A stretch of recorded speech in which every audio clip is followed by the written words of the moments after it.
crise anglophone et tensions politiques au Cameroun, le régime de Paul Biya a subi cette année un chiffre record de pression internationale. L'ONU, les États-Unis, le Parlement européen, l'Union africaine, le Commonwealth, l'Organisation internationale de la francophonie et d'autres organisations internationales de la société civile ont eu leur mot à dire au président camerounais. Retour sur les balais diplomatiques au Palais de l'Unité avec Jean-Paul Chouniat.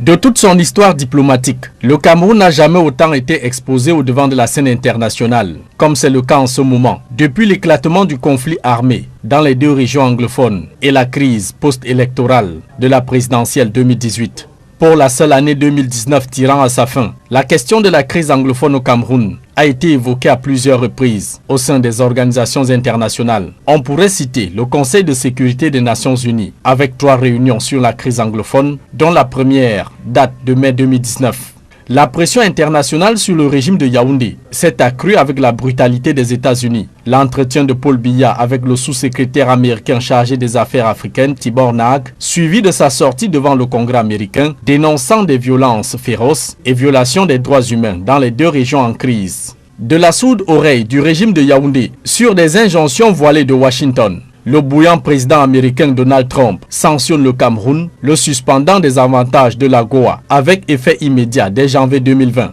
En dehors des États-Unis et l'ONU, le Parlement européen, des organisations non gouvernementales, Human Rights Watch, Crisis Group, Amnesty International, y ont mis du leur, dénonçant avec la dernière énergie des tortures, des détentions arbitraires, des exécutions sommaires des civils, sous des tirs nourris des forces de sécurité et des sécessionnistes. Et le dernier ballet diplomatique, presque inédit dans l'histoire du Cameroun ces 40 dernières années, c'est l'arrivée au Palais de l'Unité d'une mission conjointe de 3 organisations internationales, l'Union africaine de Moussa Faki Mahamat, la francophonie de Louise Mushikiwabo et le Commonwealth de Patricia Scotland, tous venus dire à Paul Biya de faire un effort supplémentaire pour la résolution de la crise anglophone et l'apaisement d'un climat sociopolitique très tendu à la veille d'un double scrutin. Face à toutes ces pressions internationales pour un retour à la paix dans les deux régions en crise et l'adoption d'un consensus politique, Paul Biya a sur sa table les résolutions du grand dialogue national, parmi lesquelles l'adoption d'un statut spécial pour le Nord-Ouest et le Sud-Ouest,